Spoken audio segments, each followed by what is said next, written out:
This is The Flower of Freedom by Deborah J. Reeves. All rights to both the book and presentation are reserved. We look forward to having you visit us again. This is chapter 172.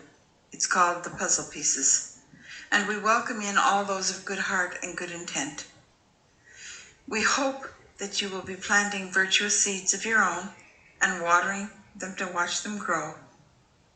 But if you're not ready to do that, and your heart is still good, please, we ask that you give us a thumbs up and subscribe. That will boost the algorithm, and that will give us a chance to be heard by many more people who might actually be ready to plant a seed for a virtuous cycle in some distant part of our beautiful world. Here we go, chapter 172, The Puzzle Pieces. Dr. Martineau, Dr. Gupta, and Dr. Pinker met in medical school at McGill many years ago. They were known as the Odd Squad. Their friendship deepened even as they developed in different directions. Pinker became an anesthesiologist. Gupta went into emergency medicine, and Martineau, to the great surprise of all, became a plastic surgeon. And not just a plastic surgeon, but a great plastic surgeon.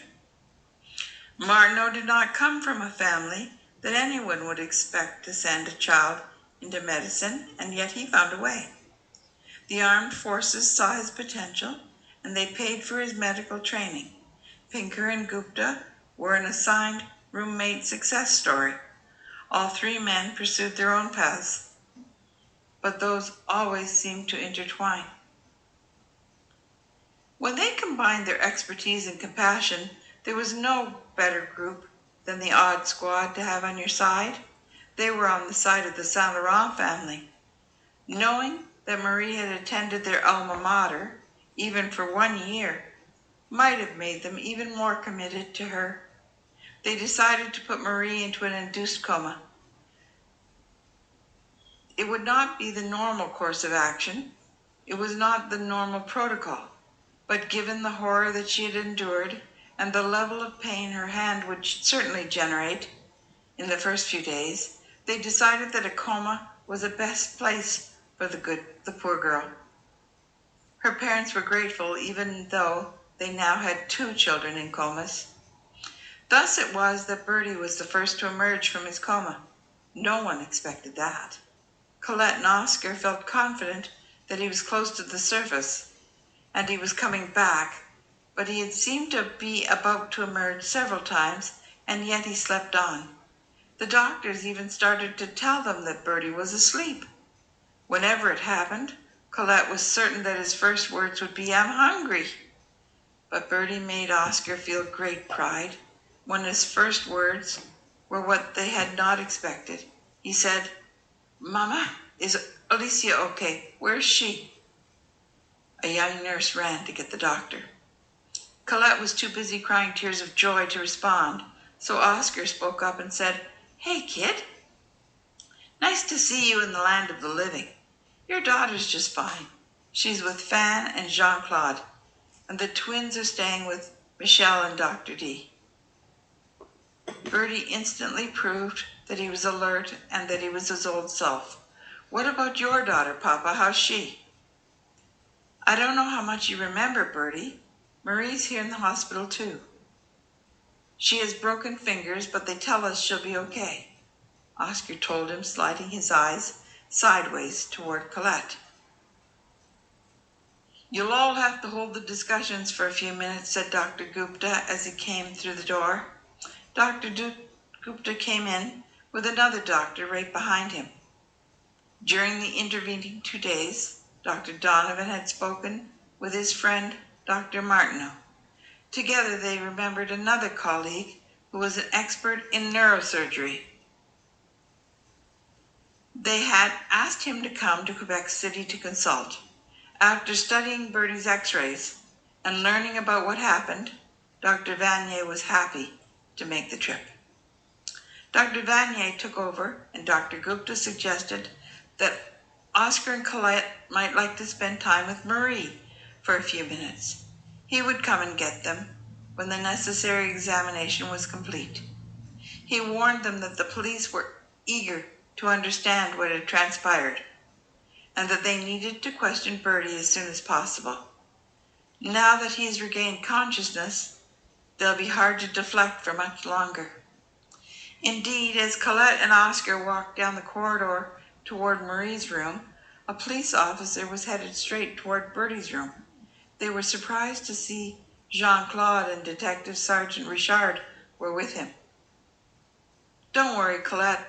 Van has the baby and she's getting that broody look in her eyes again. Alicia's in good hands. The twins are having a good time. We have told them nothing except that you went to see Marie, and they're still holding a grudge that Philippe took her and not them. It might be spreading to cover the two of you as well. I've come with Detective Sergeant Richards to look out for Bertie's best interest while they interview him." Detective Sergeant Richard said, "Just formalities, but we'll need to speak with Marie as well." "She's still sedated," Colette told him. "When she's able, of course, but it would be best if I could get back to Montreal tonight." "Jean-Claude, Bertie's room's right over there," Oscar pointed, "and Marie's is there. The doctors are with Bertie now. He's just emerged from the coma. He seems alert, but I don't think he knows what happened to Philippe." Jean-Claude audibly sucked in his breath and nodded. "We'll be careful," said Detective Sergeant Richard. "We'll consult with the doctors." Everyone continued on their way, and as the police officer, Detective Sergeant Richard, and Jean-Claude approached the room, Dr. Gupta and Dr. Vanier emerged, speaking quietly with their heads together. Jean-Claude heard Dr. Vanier say, "It's nothing less than remarkable. I saw the x-rays. I did not expect him to emerge from the coma so soon. Neither did I expect to find him alert.